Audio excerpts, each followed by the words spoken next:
ఆరోగ్యశ్రీ పరిమితి పెంచిందే మేము. ఈ ప్రభుత్వం వచ్చాక బకాయిలు పెరిగాయి. ఆసుపత్రులు మూసుకునే పరిస్థితి హరీష్ రావు. ఆరోగ్యశ్రీ పరిమితి పెంచింది వీళ్ళట. సిగ్గు లజ్జ ఏమన్నా ఉండాలి. మీరు ఆరోగ్యశ్రీ పరిమితి పెంచిర్రా? కరోనా సమయంలో ప్రజలు ఎంత అవస్థపడ్డారో ఒకసారి గుర్తు తెచ్చుకో హరీష్ రావు. లజ్జ సిగ్గుండాలి చెప్తందుకు. మీకు కరోనా వస్తే ప్రైవేట్ హాస్పిటల్లో పోయి పంతారు. పేద ప్రజలకు కరోనా వస్తే అదే గవర్నమెంట్ హాస్పిటల్లో కిక్కిరుసుకుంటా అన్ననే జావాలి, అన్ననే మూలుగాలి. దాన్ని ఆరోగ్యశ్రీలో చేర్చమంటే చేర్చకుండా మళ్ళీ ఈయనంట ఆరోగ్యశ్రీ పరిమితి పెంచిందే మేమంట. లజ్జ సిగ్గుండాలి మాట మాట్లాడుతందుకు. కొంచెం అన్నం తిన్నట్టు మాట్లాడాలి.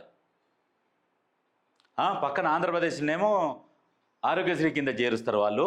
మీరేమో ఎక్కడైనా జావురు, మీరు అందరు చస్తే జనాలు తక్కువైతే మేము మీ సచ్చిన శవాల మీద పేలాలు ఏరక తింటామని చేసిన మీరు దరిద్రులు మళ్ళీ మాట్లాడుతున్నారు సిగ్గు లేకుండా.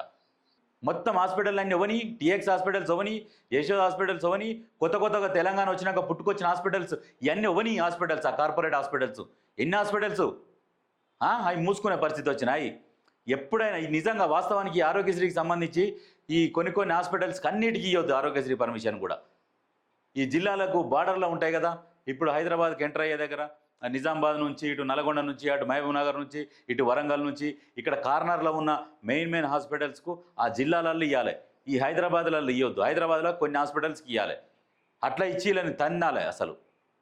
ఒక్కొక్కడు మొత్తం హాస్పిటల్ వ్యవస్థ మొత్తమే చేతిలోకి తీసుకున్న దరిద్రులు మీరు. అందుకనే మీరు చేర్చలే. ప్రైవేట్ హాస్పిటల్ మొత్తం ఇవే ఉన్నాయి. ఎందుకంటే అందులో పోవాలి, జైన్ కావాలి, పైసలు కట్టుకోవాలి, వాళ్ళని మొత్తం వసూలు చేయాలి, వాళ్ళ నేటి కాడికి ఆస్తులు నమ్ముకునేటట్టు చేయాలని చేసిందే దరిద్రులు మీరు.